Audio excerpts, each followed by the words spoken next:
Take care of that.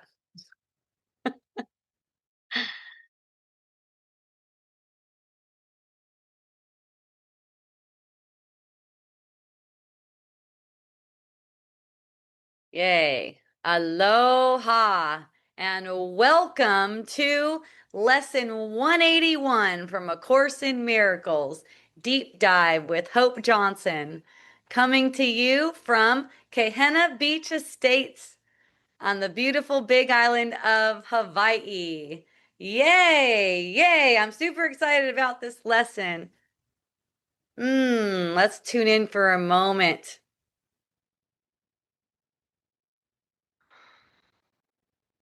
Thank you. The lesson is I trust my brother who is one with me. Lesson 181 from A Course in Miracles. And I'll tell you what, this is a beautiful lesson. What I'm going to do is read each paragraph. I'm going to read one paragraph, then I'm going to talk about it. There's 9 paragraphs here. I got about an hour and a half to go through it, and it's very rich. So feel free to ask any questions. I'll be checking on everyone between the paragraphs. Did I let you guys chat? Yes, I did. Okay, good. So if you want to chat with me, come on Zoom. All right. Paragraph 1. This is from the complete annotated edition. Trusting your brothers is essential to establishing and holding up your faith in your ability to transcend doubt and lack of sure conviction in yourself. When you attack a brother, you proclaim that he is limited by what you have perceived in him. You do not look beyond his errors. Rather, they are magnified, becoming blocks to your awareness of the self that lies beyond your own mistakes and past his seeming sins as well as yours. So, first question. We have to answer this question before we can even go any further. What is he talking about when he's talking about trust? He's talking about trusting your brothers, right? What is he actually talking about? Well, he's not talking about psychologically, okay? It's not psychologically like I trust someone because they're honest, they've been honest with me, right? Or I trust that they won't hurt me. Or, I trust them because they've earned my trust, basically. That can't be what Jesus really means by trust. He can't be saying it that way, okay? Because throughout the course, he's acknowledging that people appear to act from fear. He's acknowledging that. He says bodies seem to attack. He says personalities seem to be inconsistent. So he can't be asking us to trust these personalities. That's not what he's doing. Also, Jesus recognized when people came to trap him. He was aware of that. People came to trap him. He recognized when people were coming sincerely. He recognized when people wanted signs or when people wanted healing, right? He recognized when people were speaking from fear. Okay? The thing is, he doesn't confuse those purposes that people would use the relationship with him with their identity. Okay? So it means you trust that his identity has not been changed in God. It doesn't mean you trust him. Let's say you trust him not to rip you off or something like that, right? The person's been ripping you off all the time. You're like, this time I trust him, he's not going to rip me off, right? It's not like that. It's like you trust that his identity is not changed in God. And also, you're trusting that whatever they do seem to say or seem to do is going to be most beneficial to you. That doesn't mean that you have to, let's say, do business with them, right? For instance, like someone's coming up to you and they're on cocaine and they're like, I want to borrow your car, give me your keys. It's not that, it's not there. It's not that kind of trust, okay? So it's like whatever I believe about my brother, that's what I strengthen in myself. And brother here means any people, okay? So trusting in my brother is really trusting God's creation, All right. So he's asking us to go to a much deeper trust. Can I trust that what God created has never been changed by appearances? Okay. So now let's look at the first sentence again. He's saying that trusting my brother strengthens my faith. Okay? It's not even about like being nice to him. It's like it strengthens my faith. And that's because there's only one Son of God. And a belief that I hold about my brother becomes a belief that I hold about myself. Okay. So if I decide, let's say I decide God's son can be permanently fearful. So it's way different recognizing that they're coming to you with fearful behavior. They're coming to you with manipulative or dishonest or guilty mind kind of behavior. It's always accepting that God's creation is God's creation, and this is a temporary manifestation that you're perceiving. The God's creation is never changed. It's never changing. Okay? So it's like, why would I want to believe that I've changed? So that's what it's saying. It's saying, it's like your errors, you want to be able to look past your errors too and recognize that all of your errors are forgiven, because it's not like you are perfectly loving all the time in your perception. This is a perception, right? The perception's changeful. So every judgment that I hold weakens my own certainty of who I am, because I'm always teaching myself who God's son is. Okay. There's a big difference. There's a big difference between behavior and identity. Behavior appears and it changes, but identity does not change. Someone may behave fearfully. They may manipulate. I shared with a friend recently, I'm like, you know what? I'm just not interested in the purpose of fear that you're offering for a relationship. I'm not interested in that purpose. That's not how I like to have friendships. That's not how I like to have relationships. I like to have them light. I like them to have them comical. I like to be joining. It's not like that can't change. Holding anyone to any kind of fearful manifestation that they seem to want to engage in at any given time. It's just that, sometimes you see something like that. Oh, I'm not interested in that. That's what Jesus would do too. He'd walk away or share with someone. I'm not interested in relating like that. So none of these things that I perceive, manipulative personalities, fearful, addicted, anything like that, they don't change what God created. That's why there's no problem for me about it. It's just like information. We were talking about that earlier about the mind making meaning, and the body, like the senses, the brain, the nervous system, taking in information. So that's just the information. It's not really identity. So we don't put it to their identity. They don't deserve any punishment, for instance. When someone deserves punishment in your mind, you're believing that you deserve punishment. Okay? So Jesus isn't asking us to deny behavior. He's asking us not to make behavior into their identity. So he's saying you do not look beyond his errors. Notice he doesn't say that errors don't appear. Okay, he says we stop there. We stop at the errors. We stop at what the body's eyes perceive. We define someone by what the body's eyes and ears and brain report. But what he's saying is ask yourself, when someone comes to mind, what do you see? What do you see about them? Their personality, their history, politics, their wounding, their relationship patterns, their mistake? Or do you remember that beneath all those appearances is Christ? The same Christ that's beyond all of your mistakes, all of your fearful thoughts, all of your let's say judgmental ideas. So it's about looking beyond his sins, because that's beyond my seeming sins. All these sins are seeming, and they're temporary manifestations. So we're all sharing the same self, and there's just one Christ. So that's the real meaning of trust. Not trusting behavior, but trusting creation. Okay, so now we'll look at the sentence or the paragraph. Trusting your brothers is essential to establishing and holding up your faith in your ability to transcend doubt and lack of sure conviction in yourself.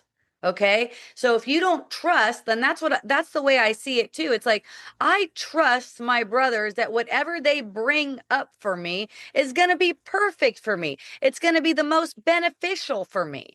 So I don't live in fear of my brothers, because that's really fear of my own self. It's fear that I don't have the ability to transcend doubt. And it's fear that I can lack sure conviction in myself. See, so when I'm willing to see my brothers as they truly are, I could see myself as I am. And he says, when you attack a brother, you proclaim. So you're basically saying he is limited by what I've perceived in him. It's like he isn't worthy to enter the kingdom of heaven now that I've perceived this in him. And you know how you can tell? You wish him death. You wish him something bad. And I'll just watch my mind, when I see that, because it's natural. Let's say it's natural for an ego to be projecting like that. When you feel like you've been slighted, when you feel like someone's been unfair to you or something like that, it's natural for the ego to be projecting like that. So I'll watch those projections and I'll simply ask for help. I don't want to see my brother that way. That doesn't make any sense. It's not a way of attacking myself and making myself guilty for thinking that. I'm not really capable of thinking that. That's an ego thought crossing my mind. And if I really believe that I'm thinking that, then I'm already stuck in it. Okay. So it's like, I don't really want that thought. It may feel like it's gripping toward me. What happens is I get attracted to the thought. I can be attracted to it because it seems like it'll save me. It seems like it can protect me. But I know that my safety really lies in my defenselessness. So that's why I just ask for help. And I'm not in a hurry for it to go away, for me to stop perceiving that. I look at it as a forgiveness opportunity. It's not a reflection. It's not even a reflection about how enlightened I am, how far along I've come, or anything like that. What is really a reflection on how enlightened I am or how far along I am is how willing I am to see that that's not even my thought and I don't even want it because I don't like the way it feels. Okay? So sentence 3, you do not look beyond his errors. That's just willingness. All that takes is willingness to look beyond his errors. That doesn't mean you have to start, like I said, like giving him the keys to your car or inviting him over to your house. You don't really have a choice in any of those things either. And you don't have to be afraid of it. But when you think that you need to demonstrate by your actions that you really trust him, then you're going to be made to manifest yourself like that. It just automatically occurs. Because when you believe that you need to demonstrate by your actions, then you're going to be articulated that way so that you can learn, so you can see. It's not your actions, it's your thinking. You need to be trusting your brother who's one with you in your thinking. Let your actions be orchestrated as they are. You don't have to demonstrate anything in the actions. Let the actions be more like an effect, something that you look at like a mirror, okay? So it says, rather, they are magnified. That's the errors, okay? His apparent errors. Rather, they are magnified.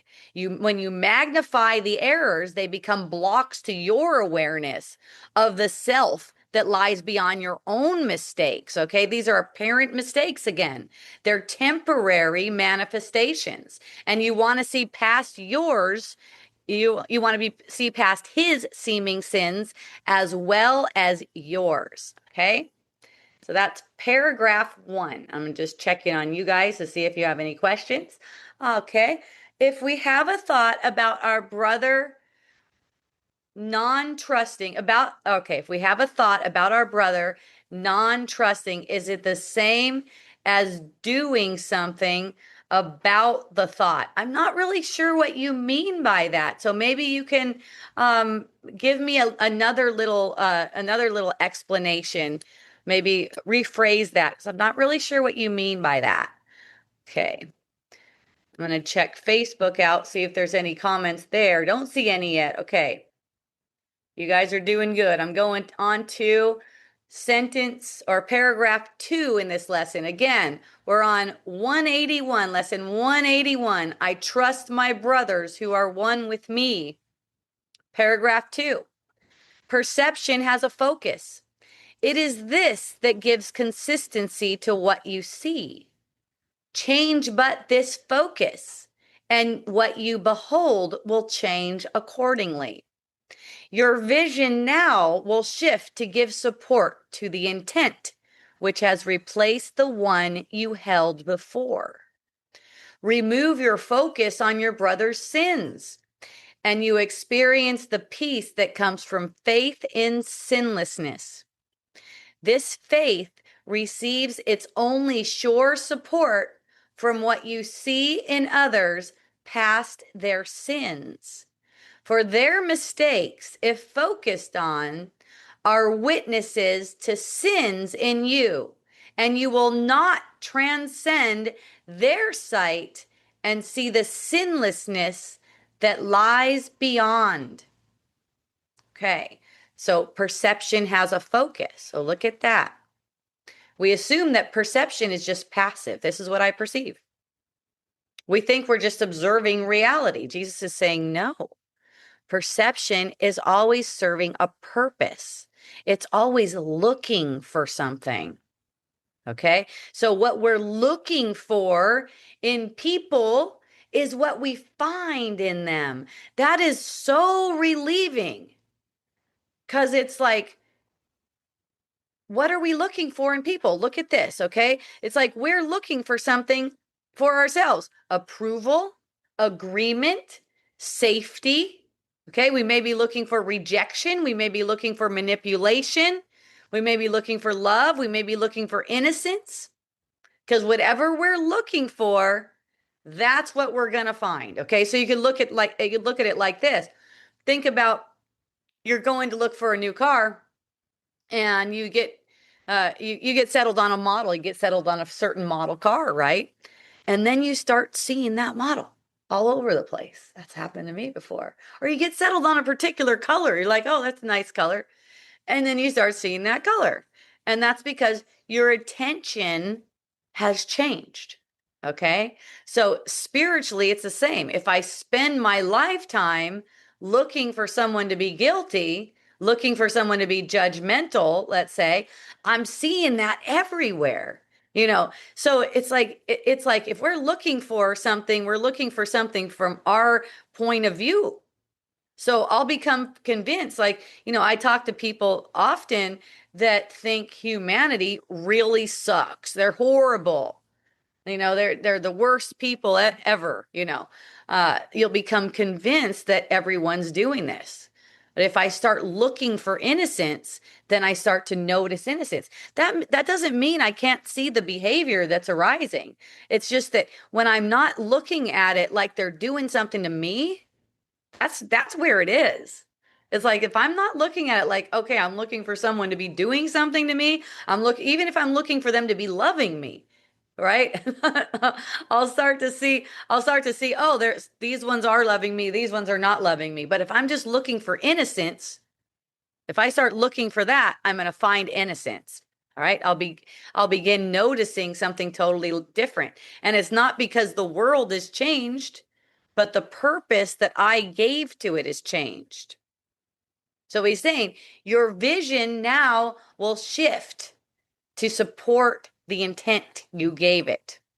It's like the purpose comes first. What would you see? Would I see innocence, right? What I see, it's like people go, I knew they were gonna do that to me, right? And it's like when you're willing to see only innocence. One of my friends was telling a story. It was a perfect story. She's over there driving way back on Noni Farms Road. It's like way in the jungle, super secluded, and she's driving her car and she sees some guys on the side of the road. They're waving her down. She's like, "Hey, how's it going?" Next thing you know, they're carjacking her. They're taking her car. She's like, "You're carjacking me right now?" She's just laughing. She's like, "Okay."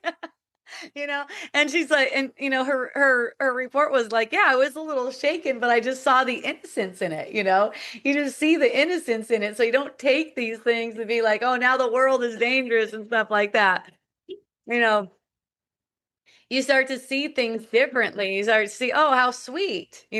One of my friends was telling me, she was talking to me about uh A Course in Miracles individuals, and I said, yeah, they're trained in Christian culture, so they still take that judgmental vibe into A Course in Miracles, and I go, it's really cute and it's really sweet. And she's like, and she laughs. She goes, "That's a really nice way to look at it, because I find myself getting irritated with it. It's like when you see innocent, when you're willing to see innocence, you just start to see innocence in everything everyone does. It doesn't mean it necessarily changes anyone's behavior. You just see it differently. That's all. You're just seeing it differently. It's not like, oh, I'm not getting, I see people going, I'm not getting the respect I'm getting, people I deserve. People are not giving me the respect I deserve. Well, when you're just looking for innocence and you're finding innocence, more often people are going to be appreciating that because they could feel that. That's just how it is. And then when you see people, when you perceive people not giving you the respect or not being sweet to you or anything like that, it's like nothing. It's really like nothing. It just kind of like passes, and you can focus on the innocence. So the purpose comes first. The purpose you would give it comes first, and then the perception follows. So the ego would say, I'll change my mind when the world changes. It's like kind of like that song, "We're waiting on the world to change." I just keep on waiting. I keep on waiting for the world to change. I keep on waiting for people to change. But Jesus is saying here, the world changes because you changed your mind. Okay. And notice something else. Jesus never says that peace comes because people stop making mistakes. All right? Peace comes because we stop making mistakes our focus. That changes everything. What do I mean by mistake? You could say it's a mistake just when someone slights you or disrespects you, or let's say even steps on your toe. One of my friends was telling another friend, "You don't have good peripheral vision. That's why you took my spot. You couldn't tell that this was my spot." Uh, it's like that's basically mistakes. When you don't make it your focus, you don't make that your focus, that changes everything. That changes how you relate. So then Jesus says something that explains projection very well, beautifully. Their mistakes, if focused on, are witnesses to sins in you. So when they're focused on, well, it's like they do that, and so therefore, not leaving it open for the perception to change at all. It's like, why? If their mistakes are focused on, why are they witnesses to sins in me? Okay? Because if I need, look at the need here. If I need guilt to be real in my brother, and that's what I see the most often. The most often one that I see is the one about President Trump, because it seems to be like so common. And this need, and that's why there is a manifestation like this. That's why there is a manifestation like this. It's a need for a scapegoat. See that? If I need guilt to be real in him, if I need guilt to be real in him, I've already accepted that guilt is real. So projection's never removing guilt from me. The ego is saying that projection can somehow remove guilt in me. That's the main thing that's going on here. That's why it seems like someone needs to be guilty. The gas prices are high, for instance, so someone needs to be guilty. One friend was just telling me, I go, "How are you doing today?" He's like, "Well, not so good. People are struggling all over the place because prices are going up and gas prices are high and stuff like that." I'm like, "Oh, really? Is that right?" And he's like, "Well, yeah, because," and then the blame came in, right? And I see the blame come in. This is why. This is the reason why. It's like there's this need for guilt to be real. The perception can't just be the perception. I'm getting a perception that prices are too high. That just can't be the perception. I'm getting this perception. It's really meaningless. What the prices are, you're sustained by the love of God. You don't know that you're sustained by the love of God is the reason why it seems to you that the prices are too high. That's all. Okay? They're not even relevant. The prices of things aren't even relevant. So then the guilt comes in. Someone must be guilty for this. That is the need for a scapegoat. That's what's not being recognized here. That's my own guilt being projected onto my brother. And I keep on calling President Trump my brother because that seems to be a major that seems to be a major scapegoat for people. And it seems to also be kind of like a consensus. And I don't know. I know there's MAGA people too, but I don't really hear from them too much. I'm thinking that maybe most spiritual people that I hear from that are also like politically minded are kind of like in a camp where the MAGA people are the bad people or something like that. I know it's got to be about 50-50 though, because that's how it always is. It's about 50-50 people in the world. But this idea that someone is responsible for the perception that you're having. No one's responsible for the perception you're having. You've got to take responsibility for your own perception, because when you want guilt to be real in someone else, all that's saying is I still want to keep my guilty idea about myself, but I don't want to know about it. I want to keep it a secret. I want to try to put it over there so it remains secret in my mind. I've already accepted that guilt is real, okay? And to the ego, again, to the ego, projection can remove guilt, but it doesn't, because the projection doesn't leave your mind. It actually reinforces the idea that you're guilty. Remember, the ego wants to kill you. Okay, it wants to make you feel like shit about yourself and kill you. All right. So that's why seeing guilt in another person never actually leaves us feeling lighter. It's not like, oh, I feel better now that that person is responsible for all this shit that happens. I've seen bumper stickers over many years, many presidents that would say, "Don't blame me. I didn't vote for him." Keep blaming him as long as someone's being blamed, okay? So if you really look at your energy field after you've been blaming someone, for instance, even blaming someone they hurt you in a relationship, making someone a narcissist, let's say, it's very different from recognizing, oh, that's narcissistic behavior. Narcissistic behavior does not make someone a narcissist. Do you see the difference there? So it's not about denying behavior. It's like, oh, this is narcissistic behavior. And feeling compassion within that. That's way different. That's going to leave you feeling light, not heavy, okay? As it's like the judgment always rests in your own mind. And what Jesus has said many times, you're not actually capable of judgment, but believing that you are makes it heavy and makes it real for you.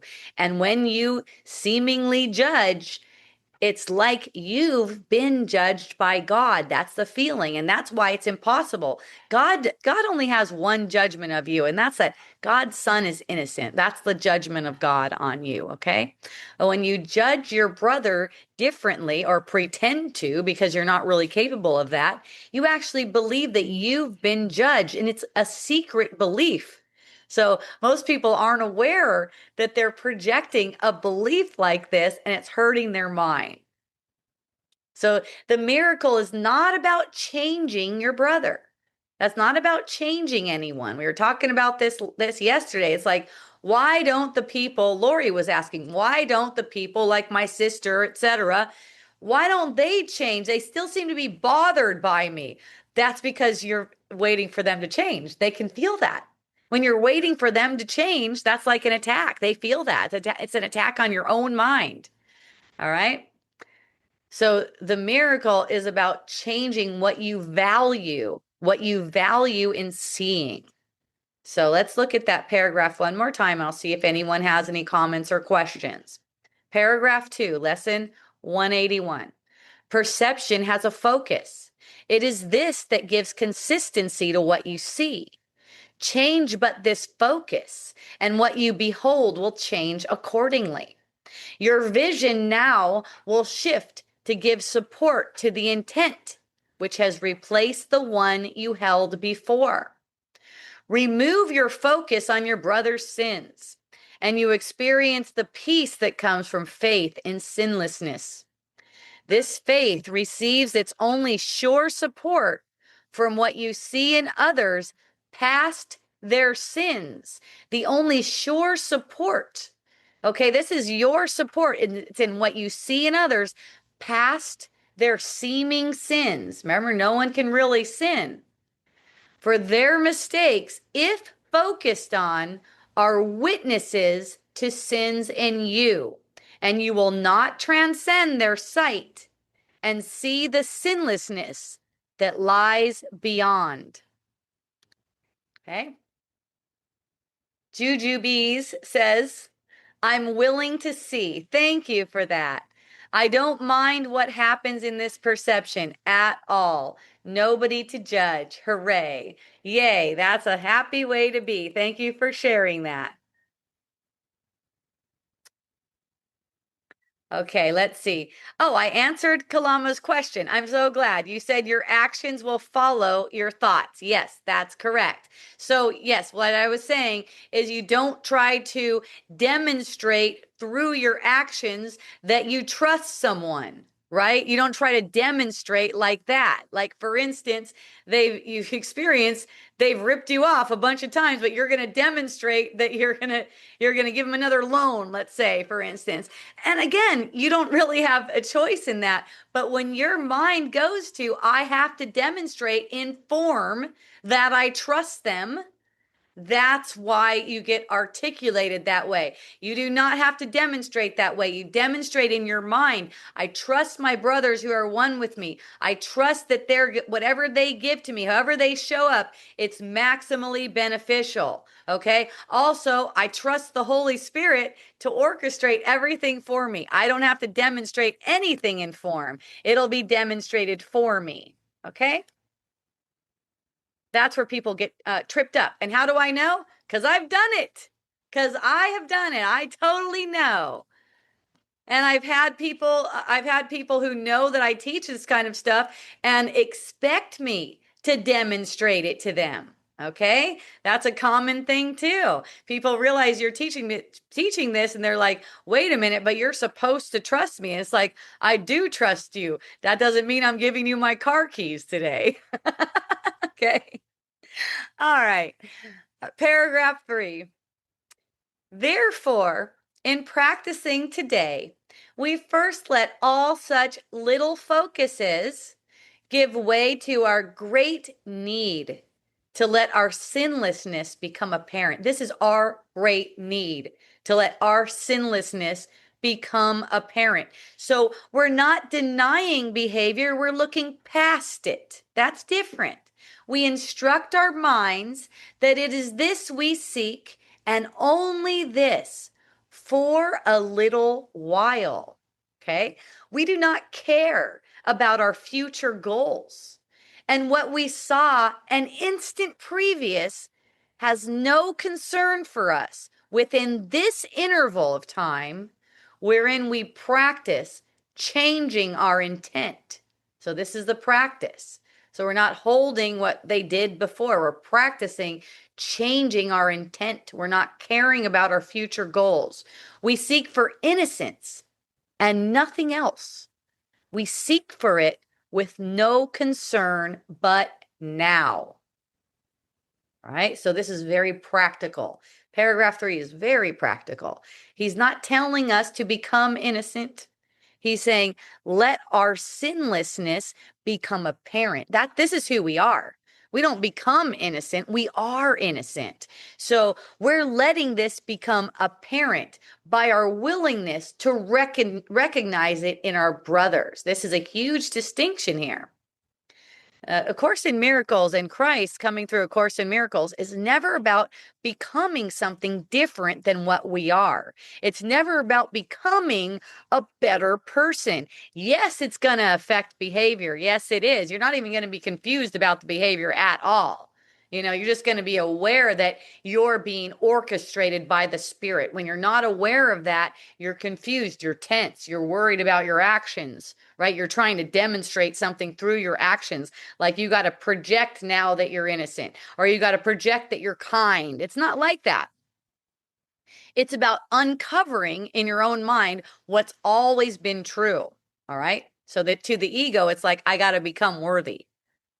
But Jesus is saying, you are worthy. You need to stop hiding it. Right. And I love how in this paragraph, he calls all of our distractions, all right, where we become fearful. Let's say we become fearful of our brother. We're afraid they're going to do something. Either we're afraid they're going to do something that's going to hurt us. Maybe they're going to talk shit on us to someone. It's going to matter, right? Maybe they're going to maybe they're going to come over and steal something from our house, right? It's like, or, there's a murderer running around, apparently. Maybe they're going to come over and murder us.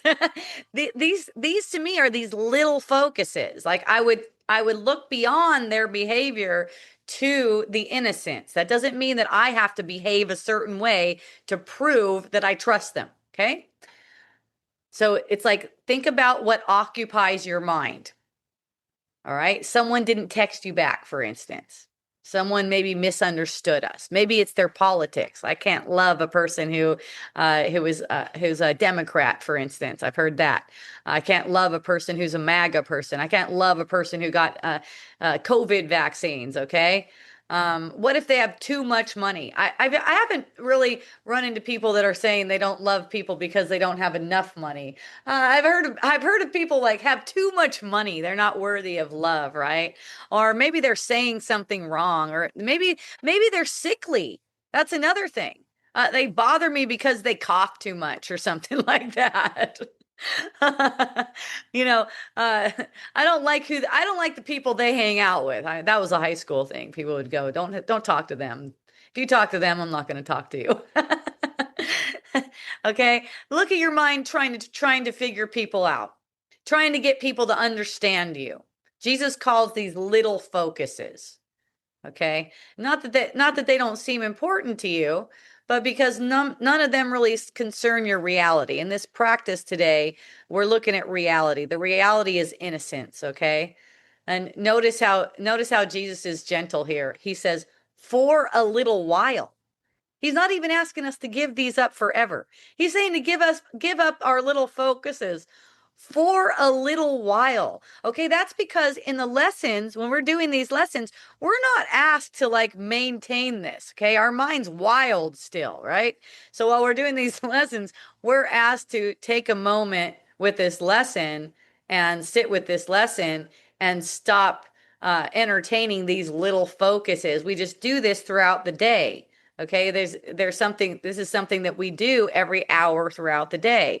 We take a minute and we look past. This is great when you do it hourly, because you're constantly having these perceptions that people are doing things to you. Maybe you don't even see people in your experience, but you see them in your mind. And every hour you're sitting this for a minute, 5 minutes, whatever it is. And you're letting those things, basically what Jesus calls little focuses, cross your mind and looking beyond them. Okay. Just letting go of your story for a minute, for 1 minute. It's like, can you stop consulting what just happened or what happened yesterday or last week for a minute? Can you stop imagining the future for a minute? Can you stop imagining what they might do to you later? And would you be willing to just look at their innocence right now? Would you stop imagining how you're going to behave to counter that? Or, like I've been saying, which was one of the things for me for a long time, how you're going to demonstrate through your behavior that you trust them. He says, we do not care about our future goals. When we're doing this lesson, we do not care about our future goals. And that's just like the way I live. I don't care about future goals. It doesn't matter to me. I'm with people in the moment, okay? Not really minding what the future goals are.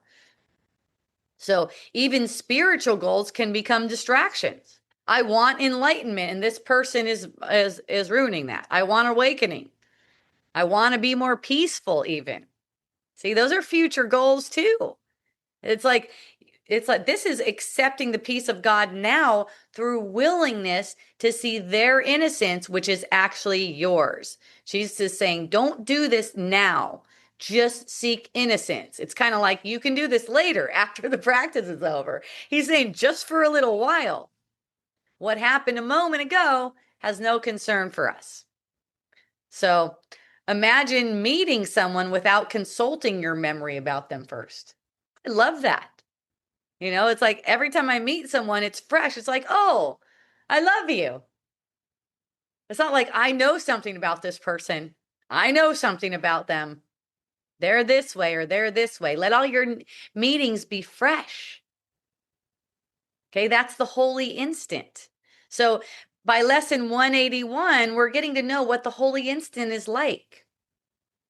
No past, no future, just this moment. And that's why there's a practice for it. That's why we're practicing it every hour during these practices, because eventually it becomes the way you live because you love it.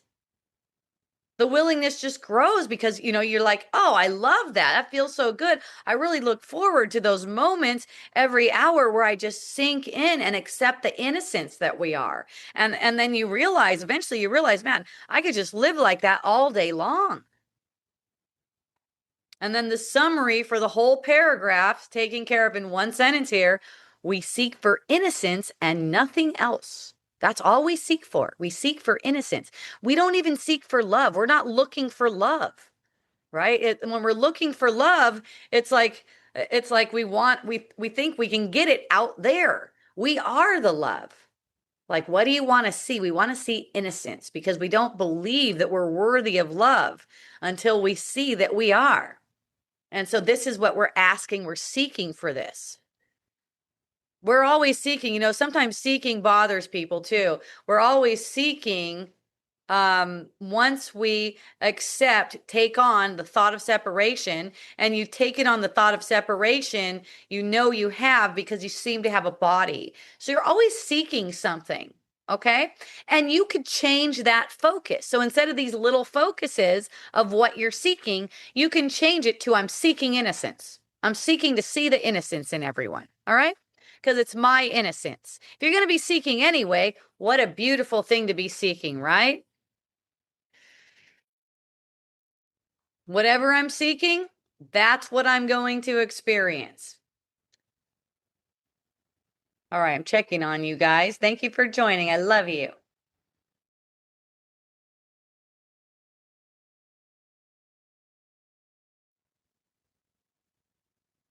Yeah, I think I could see Facebook. I'm just going to open another tab here real fast. If you're on Facebook, I look at you guys between paragraphs and see if you have any questions. And I'm going to, I think, get a better view here. Make sure no one's talking to me. Because sometimes after the fact, it's like, oh, wait a minute. There's questions. People are asking questions. And I don't see my live playing here though. Okay, never mind. I can't do it like that. I love you, Molly. Thank you for making a comment. Now I see that the comment section is working. Yay. Okay. Back to the text. We'll go to the next paragraph now, paragraph 4. A major hazard to success has been involvement with your past and future goals. A major hazard to your success. You have been quite preoccupied with how extremely different The goals this course is advocating are from those you held before. And you have also been dismayed by the depressing and restricting thought that even if you should succeed, you will inevitably lose your way again. Isn't that great? Okay. So he's describing, here Christ is describing exactly what happens when we're practicing A Course in Miracles. We start realizing that the goals we've lived by our entire lives are changing. We realize, oh, our goals are changing. Maybe our goals used to be success, right? Maybe our goals used to be getting to a certain point where we feel like we deserve to be in the world. Maybe we're looking for a partner. Maybe we're looking for a better body, something, being right, being admired, finding the perfect relationship, having babies, becoming spiritually advanced. There's another one. That's a future goal, isn't it? Becoming spiritually advanced, becoming enlightened, all right? Or getting everyone to understand us. Whatever it was, we begin noticing that Jesus keeps replacing all these goals with one goal. What's the goal? Peace. It's peace. Now, all those goals, peace. And that feels disorienting. That's what this paragraph is talking about. Maybe you've noticed yourself wondering, if I really live this course, what's going to happen to my ambitions, right? What's going to happen to my personality? What's going to happen to all my relationships? Jesus knows we're thinking about stuff like that. He's pointing out something else too, that every student has experienced a fear. What if I actually succeed at this course and then lose it? I'm not there yet. There's this back and forth. Oh, I got it. Oh, no, I don't. I lost it. I got it. I lost it. All right. This happened to you. You have this thought. You've had this beautiful experience. You've experienced the holy instant. Right? There's a day where forgiveness just comes real easily for you. And then almost immediately, it's another thought. I wonder how long this is going to last. That's the ego. The ego doesn't necessarily argue with your peace, but it's saying, don't get excited. You're going to lose it. There's even a saying, this too shall pass. And, so often it's taken like, it's like, it's meaning that everything in the world is passing. But so often it's taken like this enlightenment. Let's say this enlightenment will pass. You're going to stumble later. So people will be afraid that they're going to stumble later on. Right? So Jesus is exposing this here. I love it. He's saying, why are you borrowing fear from the future that doesn't exist? You're going to accept the peace of God right now. So maybe the lesson here is much simpler than we're thinking. We don't have to maintain enlightenment. That's not what it is. We don't have to guarantee that we'll never fall into judgment again. Just use it as a forgiveness opportunity. You are who you are. You are innocent. You are Christ. You are that. That's what these lessons are teaching. Just accepting that you are what you are. And any kind of error that you seem to make, if you're willing to look past the errors. See, even when you don't look past your brother's errors, that's temporary. That's only temporary. It's not saying if you do this, now you're screwed, right? If you do this, you don't look past your brother's errors, now you're screwed. You're not enlightened. You're this, you're that. See how it ends up manifesting as a judgment about yourself. Don't let it manifest as a judgment about yourself. If you feel uneasy or like you've been judged, that's because you thought you could judge and you thought you did judge. That's all. So withdraw that in the moment. You can withdraw that right now. You could just withdraw that judgment. Don't make yourself guilty for having done it. Remember, there's no past. See that? That's what he's talking about. There is no past. There's only this moment. This is the holy instant where you see past any past errors, okay? And any future goals that you might have. So we're being asked to choose again right now. Don't let these thoughts get in the way right now. Now is all there is. All right? That's what this sentence is talking about. Yay.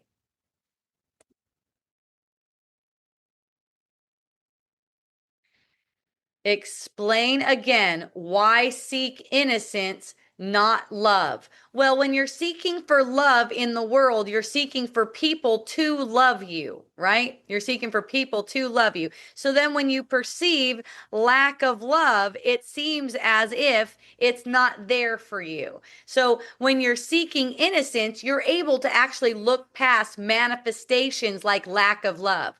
That's why Jesus says you're perfectly unaffected by lack of love, whether it's coming from someone else to you, or it's going from you to someone else, or if it's lack of love toward yourself. So in this sentence, he's talking about lack of love toward yourself, where you're going, well, what if I lose this? You're preoccupied with the past, preoccupied with the future. And the reason I say, don't seek for love in the world, like other people to love you in that way, because you're not recognizing that it's all coming from you. The love is coming from you. What you want to do is look past these apparent errors, these apparent lack of love, which is really common for seeing in the world, to the innocence that's beyond it. Okay? Because people are not very often in the world, because they're fearful, are not very often reflecting perfect love to you. You're looking, let's say, looking at it like manifestations of love.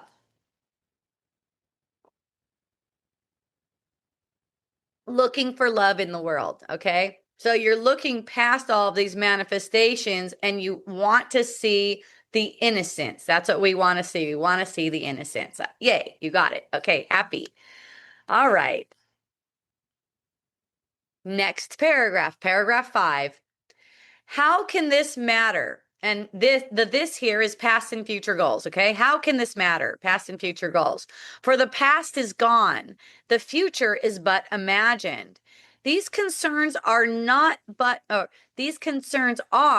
but defenses against present change of focus in perception. So that's what we're looking at here. Present change of focus. And then he says nothing more. Nothing more than present change of focus. We lay these pointless limitations by a little while. Again, he says a little while because we're practicing here. We do not look past beliefs, and what we will believe will not intrude upon us now. So we do not look past beliefs, and what we will believe will not intrude upon us now. We enter in the time of practicing with one intent: to look upon the sinlessness within. That's what we want. We want to see our sinlessness. We want to see our own sinlessness. That is basically love, okay? So Jesus is answering our fear with one question: how can this matter? Okay, I love that. How can this matter? He's not arguing. He's asking us to look. How can future failure matter right now? How can that matter? How could yesterday's mistakes matter right now? The ego only survives by convincing us that these things are important, right? Future failure, past mistakes. Jesus is saying that these things don't exist. The past is gone. The future is imagined. So these things do not even matter. And one interesting part is we do not look past, we do not look to past beliefs. I misspoke there. We do not look to past beliefs. What we will believe will not intrude upon us now. So anything of the past is past beliefs. All right. We do not look to past beliefs. And what we will believe will not intrude upon us now. We're in the present moment only. Okay, right now. So one of the statements that's easy to read and difficult to actually practice, okay, which is the past is gone, the future is imagined, and that's because of how much of our personal identity comes from memory.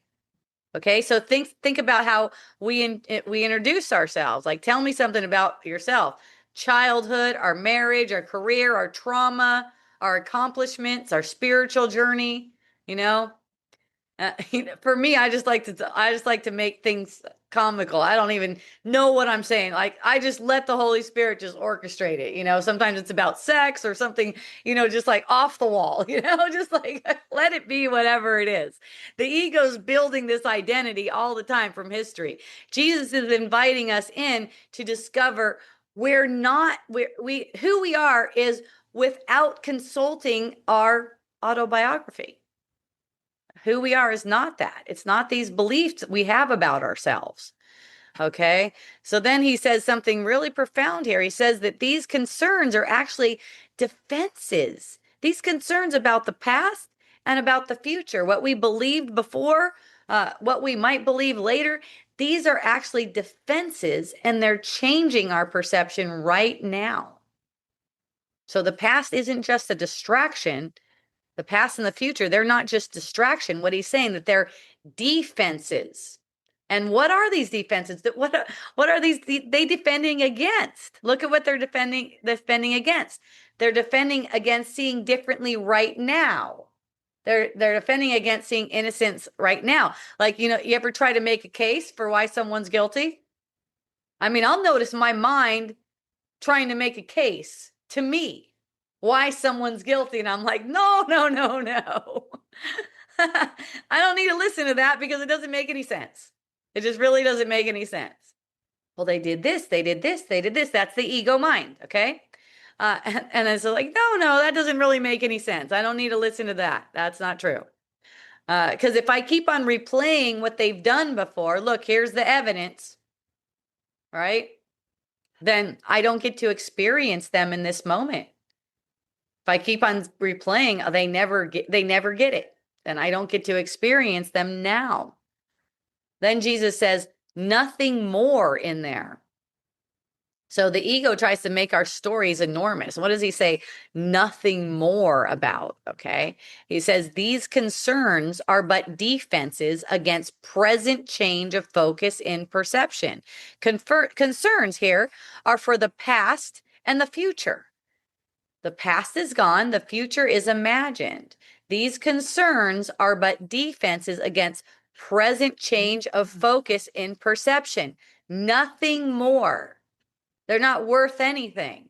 They're just for changing, they're just for making defenses against this change in perception. Okay.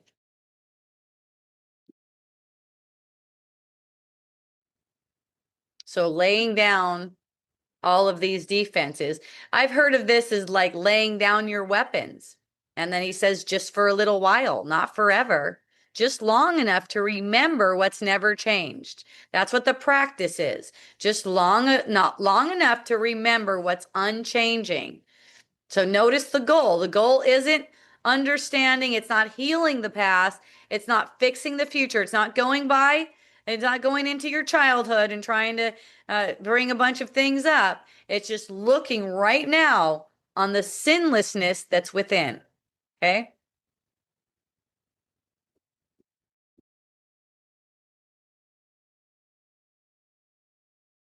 Yay.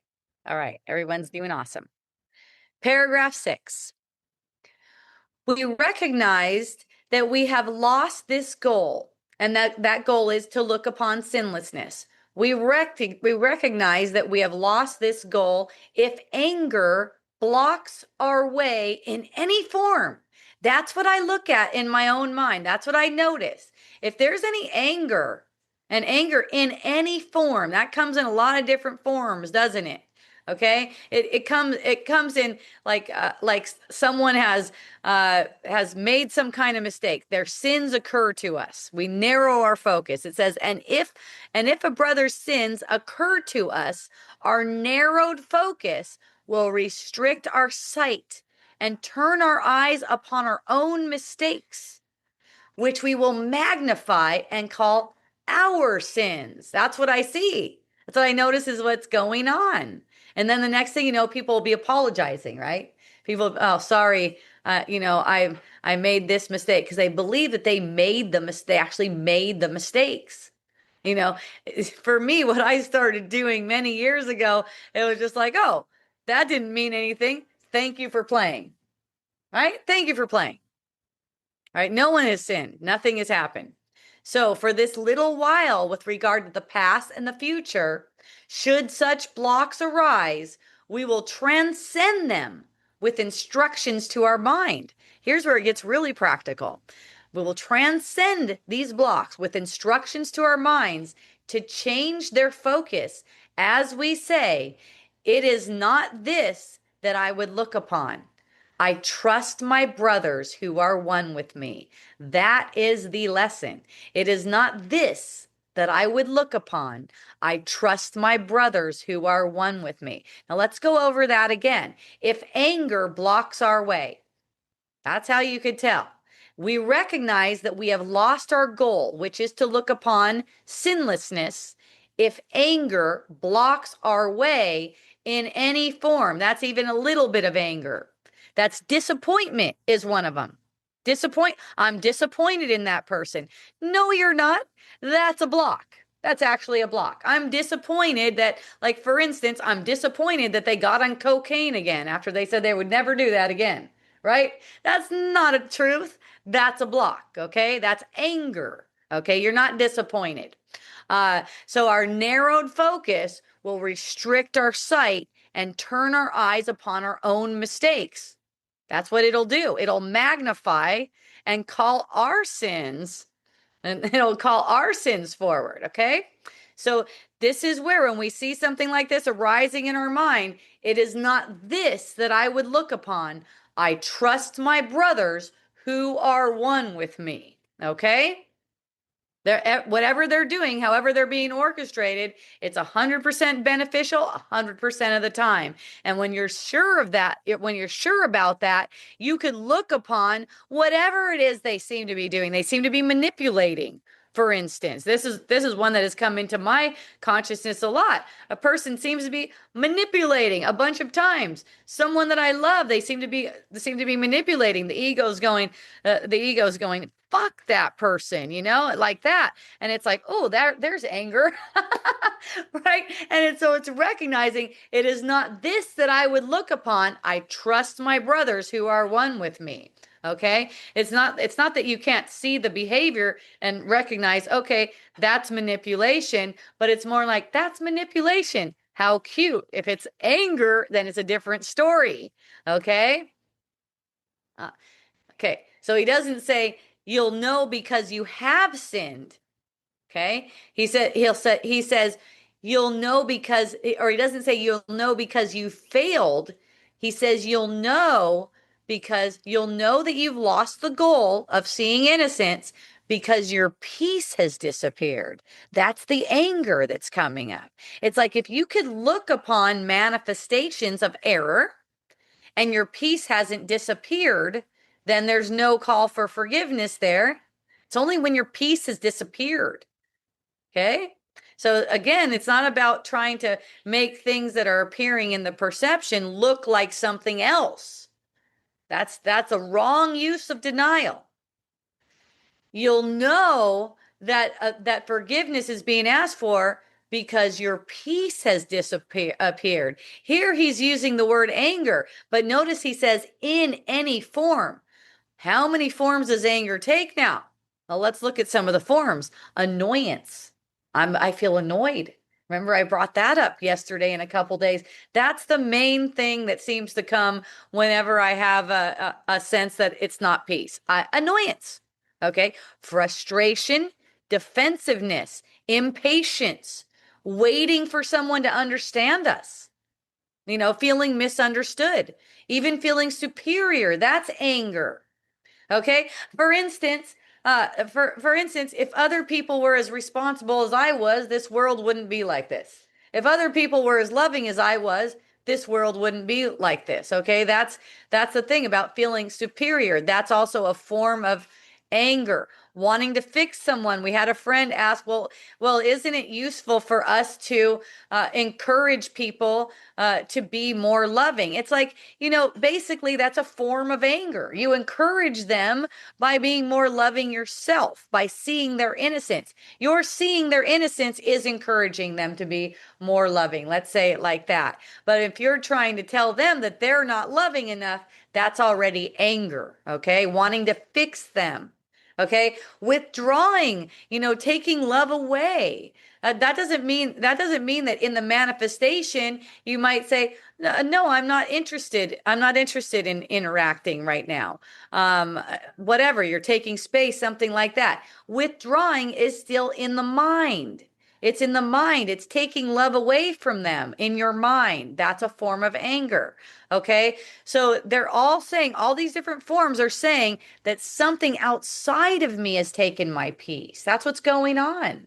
So it's like, even when you feel like you need to encourage people to be more loving or more responsible or better people or something like that, you're already angry and not recognizing it. You're already saying something outside of me has taken my peace. That is anger. So Jesus is saying that this is simply evidence that we've forgotten the purpose for today, which is to see only innocence. Okay. This is not evidence of your guilt or anyone else's. Okay. It's not evidence that we've changed. It's not evidence that we've changed from how God has created us. It's evidence that we've changed teachers temporarily. We can change right back. We can change right back. As soon as we notice I've changed teachers, changing back. Easy. Okay. And he's telling us what happens. Our brother's mistakes come into focus. That's what we're doing. We're focusing on their mistakes, and immediately our own guilt becomes stronger. That's projection. Okay. Like, let's say you fault someone because their language, the languaging they're using is wrong. Okay. To you, their languaging they're using is wrong. So you fault someone for something like that. Immediately you're going to feel less light. You're going to feel heavier. That's how projection is. That's how projection, it feels heavier. And then the people you can also recognize by their reaction to you. You can notice when, they feel heavier, like they've been caught in a mistake or something like that. Okay. The ego says, if I can prove guilt over there, then I can escape it. Right. Jesus is saying the opposite. Every judgment strengthens belief in guilt. And we're not capable of judging. That's why the judgment itself, it's not even a sin. So it didn't just make you guilty. We're not even capable of that. That's why you're unaffected by this lack of love. Basically, that's what judgment is. It's a projection of lack of love. You're unaffected by that. That's why he's saying you can't really do it. You're not really capable of it. So you don't become this person who's like bogged down by believing I still judge. So no, you don't. You have to treat anger and hate with love. And anything that you teach from within, that's anger or hate. Yeah. Well, I wouldn't say treat it as love. It just treat it as nothing. Oh. It's nothing. It's really nothing, right? So it's like it shows itself. It's nothing, and it also has immense power if you believe it. Right? So it's like you just notice what it is and you let it pass. You look beyond it. That's what this lesson is about. You look beyond it to the sinlessness in you, the sinlessness in them, right? Any sinlessness that you see over there is really reflecting your own sinlessness. You're going to see mistakes everywhere because this world is based on mistaken belief. You're going to see mistakes everywhere. People are going to be acting angry, rude, mean all the time. Okay. This is just what goes on. So what we want to do is look past that to the innocence that's beyond it. And so when we're starting to look at the innocence, we're starting to see the innocence, we actually see all of these things as just children making meaningless mistakes. They don't have any effect on us. They don't take away our peace because we get used to looking beyond it to the innocence that's beyond it. Okay? So Jesus is saying that when we're focusing on the judgment, we're making the judgment our focus. We believe in guilt, first in them and then in me. And the ego's reaction is to try to project it over there. They take the blame. They did it wrong. They're the ones that ruined the relationship. Gosh, everything was going so good until they became a dick, right? So it's like wow, it was so great until they did that. For instance, this is always coming from a sense of anger. You could see that. So this is where we're looking past what we believe are our brother's sins. Today it's about our brother's sinlessness, what we believe are our brother's sins to the innocence, okay? And he's giving us today's practice. It is not this that I would look upon. All right? I trust my brother who is one with me. It is not this that I would look upon. So notice it doesn't say this isn't happening. It's not saying that. It's not saying I should pretend this doesn't bother me. It's not saying that either. Okay? It's saying this is not where I want to place my attention. Like admit it that you feel you've lost your sense of peace. That's all. There's completely different practice. The miracle isn't about denying these appearances. It's choosing not to make appearances my focus. I'm focusing on the innocence that lies beyond all appearances. So then we repeat the lesson to ourselves. I trust my brothers who are one with me. Okay. And it's not saying personalities, again, never act from fear, but it's because Christ has never become fearful. We want to see past the fearful personalities to the Christ. So that's where Jesus is asking us to place our trust. When we say, I trust my brothers who are one with me. I trust the Christ in them. I'm not trusting in their behavior. I'm not trusting that they're going to not screw me over tomorrow in my dream. Okay. I'm trusting in creation itself. Creation itself has never changed. Okay. All right. Thank you for joining. Some people are just joining. Thank you so much. Frustration is also anger. You already mentioned it after I wrote it. Okay. Yeah, you wrote that beforehand. Good. I'm glad. Thank you. Thank you for bringing that up. Paragraph 7. And we will also use these thoughts to keep us safe throughout the day. This is our safety now. We will use these thoughts to keep us safe throughout the day. Safety is in the peace of God. That's where our safety is. We do not seek for long-range goals. As each obstruction seems to block the vision of our sinlessness, we seek but for surcease. Surcease, this is a fun word. This is a pause in suffering. We seek but for pause in suffering, an instant from the misery the focus upon sin will bring, and uncorrected will remain. Okay, so if our focus is on sin, it's going to bring misery. So what we're seeking in these pauses is a pause in suffering. Okay, if it's not corrected, the misery will remain. We want to be free from misery, if even for a moment. That's what these lessons are bringing us. Cessation of suffering, if even for a moment. He's giving us something to use here. Christ is giving us something to use. Notice the first sentence. We will also use this thought to keep us safe throughout the day. That's interesting. What do we normally think keeps us safe?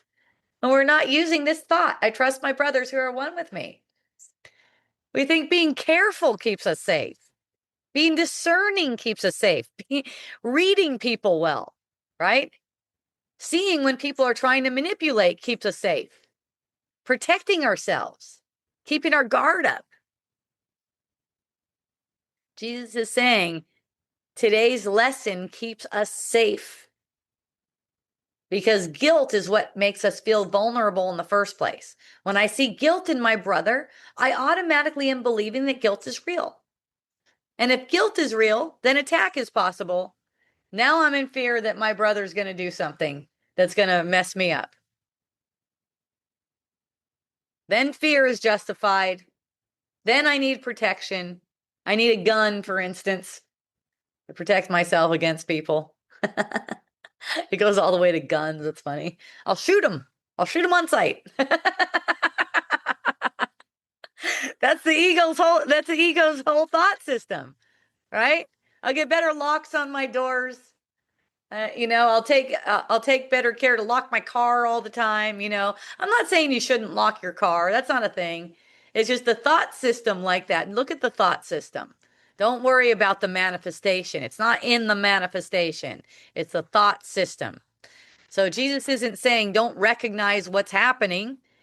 He's saying don't make guilt real. Once you're making guilt real, fear is going to naturally follow that. So he says something that we've heard many times in this paragraph. We do not seek for long-range goals. Why does he keep on repeating this? I mean, he keeps on repeating in this lesson. Goals. He keeps on talking about goals here. Because the ego is always postponing peace. That's why. It's always postponing. Okay, I'll forgive tomorrow. But right now I need to protect myself from this person. Eventually, one day I'm going to wake up, someday. And then we start planning for maybe a retreat where I'm going to wake up or something like that. I'll trust when I've healed a little bit more, when my body gets better, I'll trust at that time. When I leave this relationship, finally, I'll start trusting. When this person dies, I've heard that one. When my kids grow up. Jesus keeps on saying, no, now.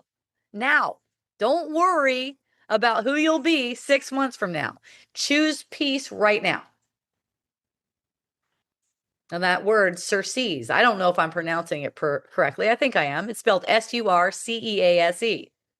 So it means relief, rest, pausing in suffering. He's not asking us to become permanently enlightened here. He's asking us to get a pause in suffering when we do this practice today. He's asking us to experience an instant of relief. That's the holy instant, an instant of relief. One moment where we stop looking at guilt. And that's all a miracle is. One instant we stop believing what the ego has been telling us. I like one definition of a miracle that I see in A Course in Miracles, that I actually had it put on a couple of plaques and had it on my wall. The miracle establishes that you dream a dream and none of its content is true. Just in that instant, you dream a dream and none of its content is true. Let the content play out. These are two different levels. But you're dreaming a dream and none of it's true. Let the content play itself out. It's fine. You don't have to try to manage yourself within the dream either. Then he says something, we don't want to miss this. The misery does not come from what people do. No one is capable of making us miserable. This reminds me of the woman on the road that I saw. I said, how are you doing today? She goes, terrible. I'm never going to be okay until my son either dies or goes to jail. This was a drug addict son that she seemed to have, right? And I was like, whoa, that struck me, right? Terrible. I'm never going to be okay until something happens to him. Now, we all probably have people in our life somewhere where it seems like this might be the case. Like, I don't feel okay when I think about them. That's why I bring up, I have a daughter who's apparently on cocaine, looping around. This is a loop that I've seen 7 years ago and looping around again to where it gets heavy to be heavy uses. I start hearing now she's talking about me to people again, and I know because she loves me so much that when she starts talking about me, the loop has gone deep. Things have gone deep, right? But this has no effect on my peace. That's the thing. We all have people, whether it's some world leader or something like that, that it seems like the peace comes from something outside of us. Our misery can come from what people do. Funny thing is, I apparently named my daughter Misery. It's actually my middle name. I didn't know it meant misery. We didn't have the internet at that time, okay? It sounds beautiful, okay? We pronounce it Achaia. It's actually not pronounced Achaia. It's a Greek word. It's pronounced Achaia. My dad gave it to me. Like I said, this was before the internet. He saw it was a word in the Bible. It's hilarious. It was a word in the Bible. He gives it to me as my middle name. My middle name is Misery, apparently. Literally translates to misery.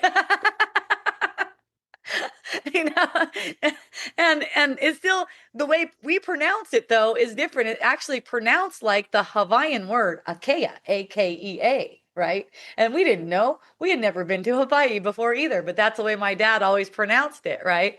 So it's just funny. It's just a funny aside that I thought I'd share. Misery does not come from what people do. It comes from our focus upon the behavior like that. See, that's what it is. Think about that. It's like, okay, if I'm going to make it so someone can do something to make me miserable, then I'm the one projecting that. I'm the one making it that. I'm not looking past the manifestation and into the innocence. Actually, I think my daughter's on here today. Let me see. She was on earlier. Yeah, my daughter's on here. Aloha, Kay. I love you. She loves it when I talk about her. She tells me to talk about her on Wisdom Dialogues and stuff. It's all for fun. All right. So two people can witness the exact same event. Like I could witness, okay, I got a daughter who seems to be on cocaine and doing, people will be like, what? I would be beside myself. Like I have a son just not talking to me. He's not on cocaine. He's just not talking to me. And I'm kind of beside myself, right? So you see how two people can experience things completely different ways. But when you're looking at, okay, I'm not going to let someone else's actions decide how I feel, and this is the practice for it. This is the practical practice for it. Okay. So 7 years ago, this rolled around and it was like, yeah, I could perceive that this is what's going on and not trying to change it, not trying to paint it pretty or anything like that. It is what it is. In fact, my daughter would like show up in town with makeup down her face and just looking all destroyed that people would be worried about her around town. I'm like, she's just kidding. Because I could see that, it's all orchestrated for perfection, and also see that any thought that would come to me that would say it's because of this that I don't have peace, that's where I would do the practice and actually see past that. So some people get angry, like the lady on the road saying, I'm never going to be okay. Like people looking at me wouldn't know that I have this experience too. I wouldn't know that I'm having this experience. How are you doing? I'm like, I'm fantastic, And it's just because I've been practicing A Course in Miracles. I bring all practical things and events that seem to be occurring in the field to the truth all the time. It's just there's a different focus because there's a different teacher, okay?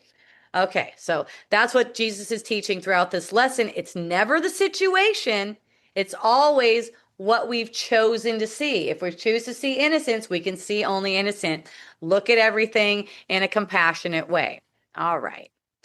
Let's see if anyone has any questions here. All right. You're looking good over there. You're looking good over there. And the third place. All right. Wonderful. Paragraph 8. Nor do we ask for fantasies, for what we seek to look upon is really there.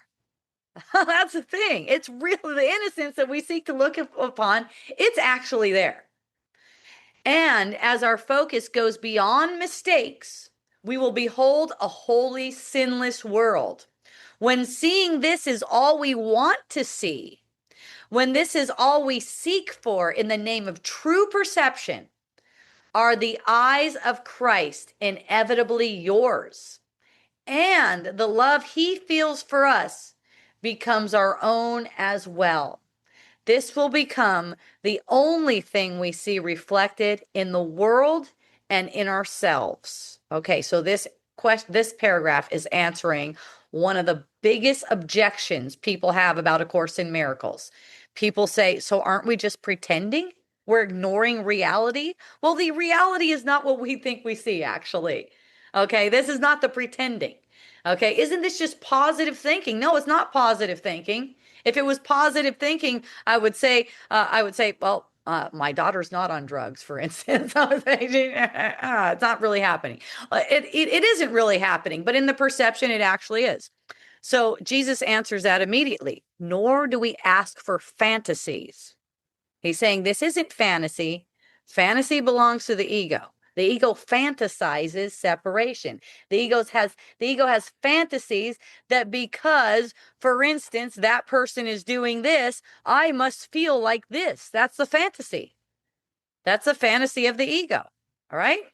He's saying this isn't fantasy. Fantasy belongs to the ego. The ego fantasizes that you're separate. It fantasizes guilt. It fantasizes loss.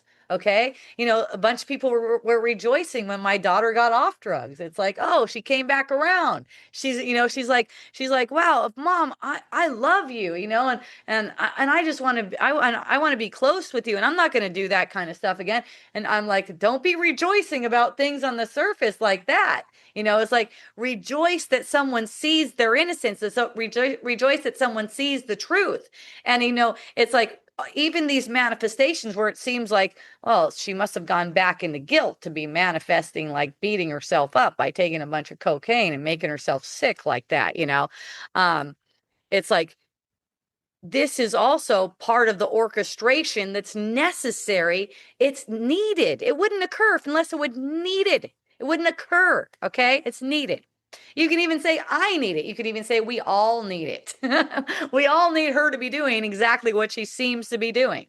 All right. So the ego fantasizes that there's loss involved. That's a big one. Loss. Oh. If this was a reflection on me, then I lost something, right? I gained something and then I lost something. I gained a daughter and then I lost a daughter again. Haven't seen her since I've been here. I've been here for like a month and a half.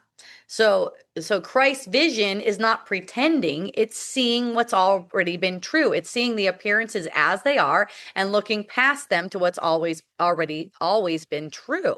And this is not to pick on my daughter at all. I'm just using an example that most people, don't even have an example that's that strong. Or maybe they have a stronger example, right? And really all of them are equal. So it's a matter of making all of these examples equal. But some people come up with the idea that, oh, Hope, your life is just so glorious and perfect and everything's rainbows and butterflies. So that's why you can see this way. Well, actually, I have all the same kinds of perceptions that people have. All right. It's seeing what's always been true. That this is one of my favorite sentences. For what we seek to look upon is really there. It's really there. This is the innocence. What we seek to look upon is really there. So it's like past all of these appearances, there's only innocence, and we just keep on seeing that again. So innocence is not wishful thinking. It's actually reality. It's wishful thinking. Really, it's wishful thinking. This is your wish if you think because this is going on, because this person is doing this, because the president is having ICE go around taking people, because someone is disrespecting me, that's why I feel this way. Okay? That is a fantasy. We've been taught the opposite. We've been taught that love is idealistic. Jesus is saying, no, love is reality. Guilt is the fantasy. Okay, that's a complete reversal of what we've learned. And then he says, as our focus goes beyond mistakes. Again, he's not saying mistakes don't appear. Mistakes appear. He's saying our focus goes beyond them. How many times has he repeated this same idea in this lesson and many others? Looking beyond. We're looking beyond. That's Christ's vision. That is not blindness. That's seeing deeper than the surface. Okay, and then comes the promise in this paragraph. When innocence is all we want to see, the eyes of Christ are inevitably ours. Now look at Christ. Look at his example, right? When he was manifesting as the man Jesus, right? Hanging on a cross, right? Christ's vision while people are hanging him on a cross. It doesn't really matter what the manifestation is. Now, he said that's the last meaningless journey. It's not like you need to get crucified or anything like that. But these things may seem like crucifixion to you. I know people talk to me about, when someone in their family is like, it seems like they're abandoning them, or someone not talking to them, or anything, their community looking down on them. This is inevitable. The eyes of Christ are inevitably yours. I love that word, inevitably. He did not say possibly. He didn't even say eventually. He didn't say eventually the eyes of Christ are yours. He's opening the way for you right now to recognize that the eyes of Christ are inevitably yours, because Christ's vision isn't something that you earn. You don't even earn it through forgiveness. Forgiveness is a practice that you use to see that this is yours. This is your true vision. You are Christ. Okay. And when I'm saying, Jesus is saying this, Christ is saying this through A Course in Miracles. This is you. This is you saying it to yourself, even through my mouth. This is you saying it to yourself, because you are Christ, and you set up this whole illusion so that you can hear from yourself once you are willing to hear from yourself. This is you. Okay. So A Course in Miracles and Christ isn't teaching you to become Christ. This is not what's going on. You're not learning to become Christ. It's teaching you to stop believing you're something else, right? That's all. So that you can see with the eyes of Christ, look on everything in the world as you truly are, not waiting for you to become something else first, okay?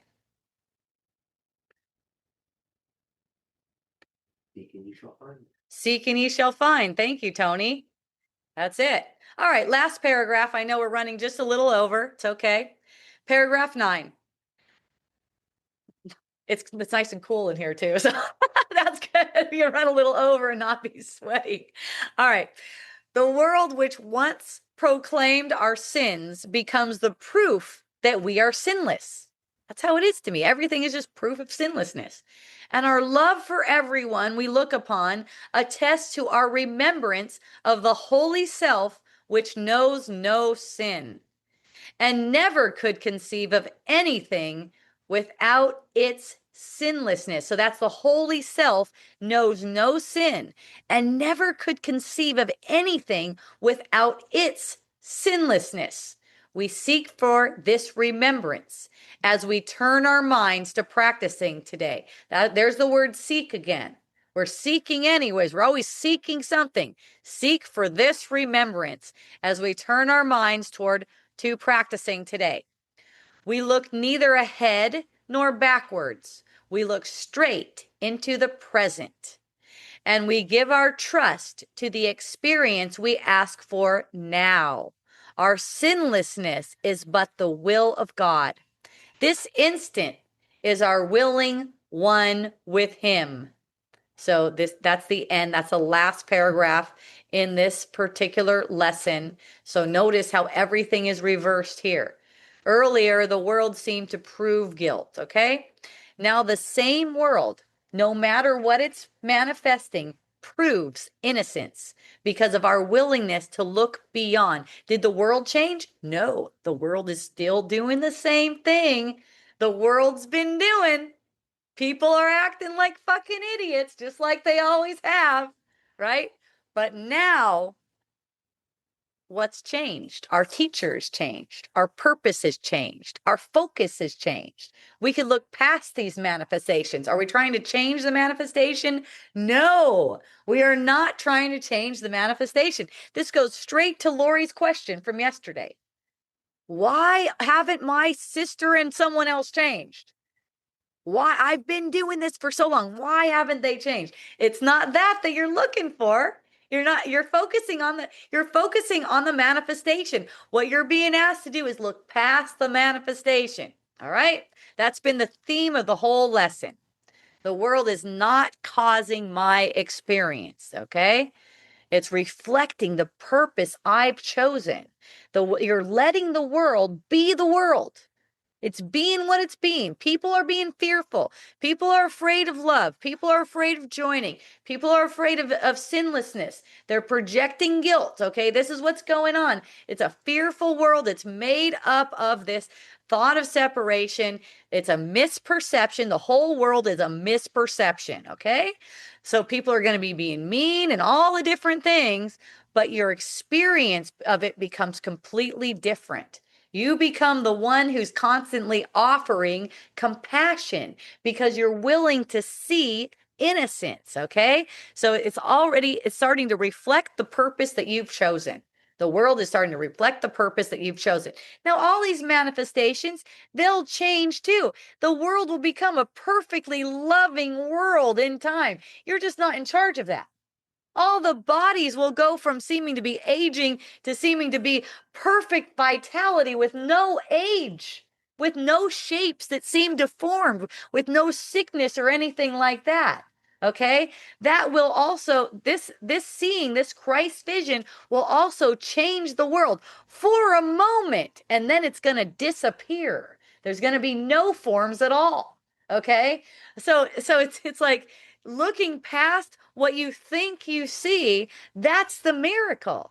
You can be, Jesus says in another lesson, or maybe it's in the introduction somewhere, I don't know, it says it somewhere in the book, that if miracles aren't happening, it's actually in chapter 1, miracles aren't happening, something's gone wrong.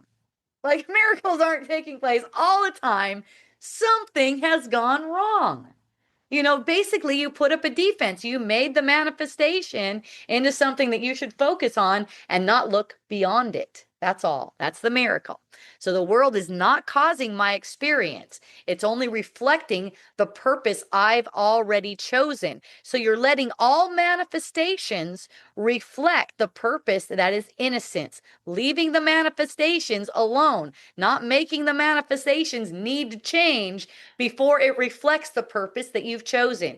You see that? This is where a major misunderstanding is. It's as if the world is supposed to reflect to you first before it reflects the purpose you've chosen. No, it reflects the purpose you've chosen when you'll look beyond the manifestation to the innocence. That's the truth. That's the truth that the Christ within everyone. Okay, so then Jesus gives us one of the simplest way to recognize spiritual progress. I love this. He doesn't talk about having mystical experiences, all right? He's not talking about you getting some psychic abilities or becoming an advanced student or learning all of the concepts in this course perfectly so you win every argument. He's talking about love, our love for everyone we look upon. Okay, that's it. That's the spiritual progress. That's how you recognize it. That's worth sitting with right there. Maybe spiritual progress isn't about what I know at all. Okay, it's our love, which we can only know within ourselves. It's our love for everyone we look upon. Okay, and that's measured by how naturally our love extends past the manifestation, not because people earned our love. Not because of that, but because I'm remembering who they are. I'm remembering what they are past the manifestation. And then he's saying something here, the holy self. This is extraordinary. The holy self never could conceive of anything without its sinlessness. No matter what the manifestation is. Can you imagine that? Okay. Christ literally cannot imagine guilt. No one's guilty for the manifestation. The manifestation is on one level and your mind is on another level. Your holy mind is on a whole nother level. Okay. It's not because Christ is he's not ignoring the manifestation. He's seeing that guilt does not exist. He's looking right past the manifestation. Okay. That's our mind. We've forgotten. That's why we have these lessons, because we've forgotten that our mind is Christ's mind. Now, Christ returns to something he's repeated throughout the lesson. Again, no past, no future, just this moment. Okay, look at how many times he brought this back right in this lesson.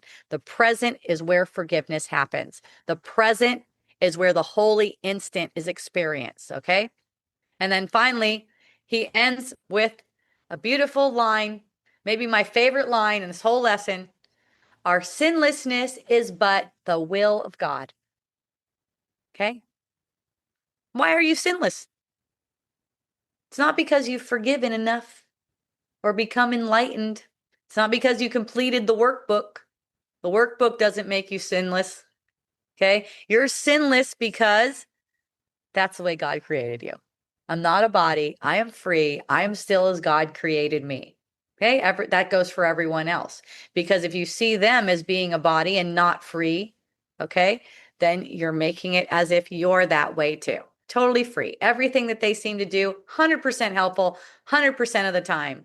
You know, I've had people try to tell me that they're things that they've done, and I'm like, can you look at that different? Like it's actually helpful to everyone. You know, I was walking one day in Mexico and a woman was telling me some kind of story. And I go, can you look at that as it's just helpful to everyone? She's like, what? She's like, why is it every time I talk to you, I just feel like I get enlightened? And I go, because I'm just reflecting to you what's true, what you already know. And you want to know that.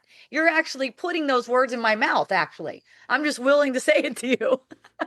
So, yeah. And she's like, oh my gosh, like, I could just look at everything I seem to do as being always helpful. Yeah. It's just that, there's a caveat here. You have to look at everything everyone else does as being helpful too. Otherwise, you're not going to see yourself that way. That's just how it is. It's always helpful. So, your sinlessness because you're created sinless, and God, and whatever God creates cannot be changed by dreaming. We're only dreaming these manifestations up. That's why the end of the lesson is this instant is our willing one with his. Okay. This is our true will. This is our true will. Our will is not separate from God's will. God's will is seeing this perfect innocence. Okay. Our sinlessness is but the will of God. That's the will of God. Our will is one with his. This instant, that is our will. That's all he's been asking for from the beginning. Not perfection. Okay. Not lifelong consistency. For this lesson, consistency will come. It'll come.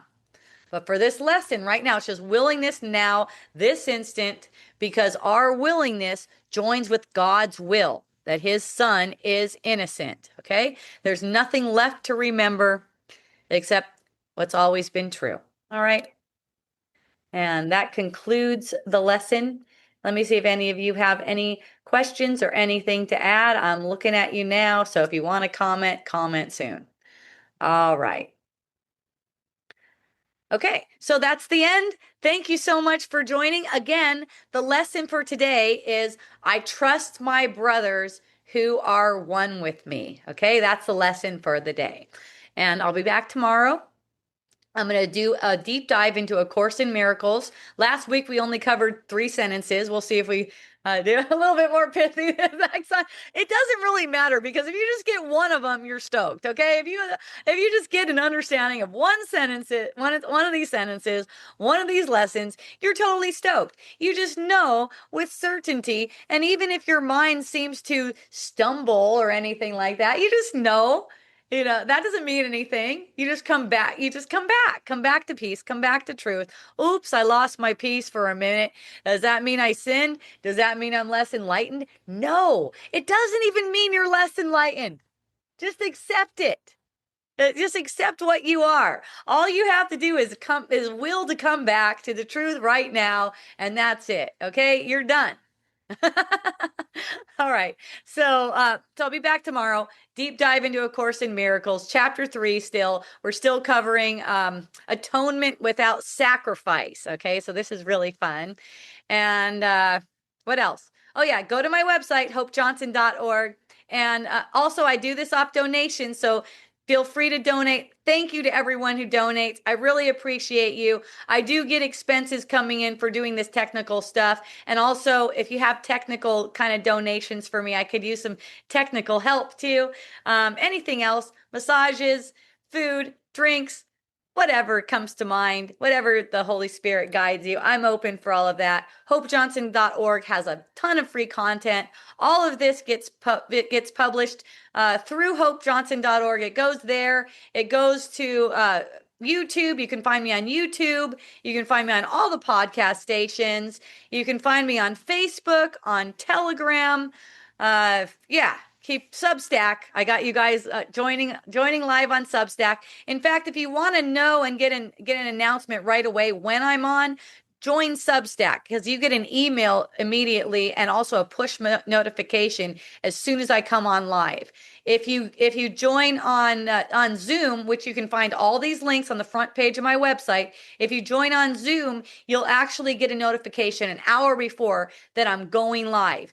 If you follow me on Facebook, these are Facebook Live, so they're available immediately. You don't even have to wait for me to post.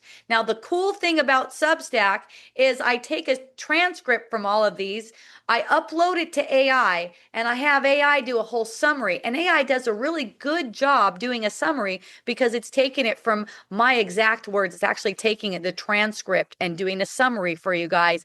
And people have told me I love those summaries on a Substack because they've already participated in this live, and then that comes a couple weeks later and gives a summary of what we went over, and that's really fun for them. So there's a whole bunch of different ways to get this, and I really appreciate everyone for joining. Thank you so much. Until tomorrow, aloha, mahalo, and a hui ho. Yay!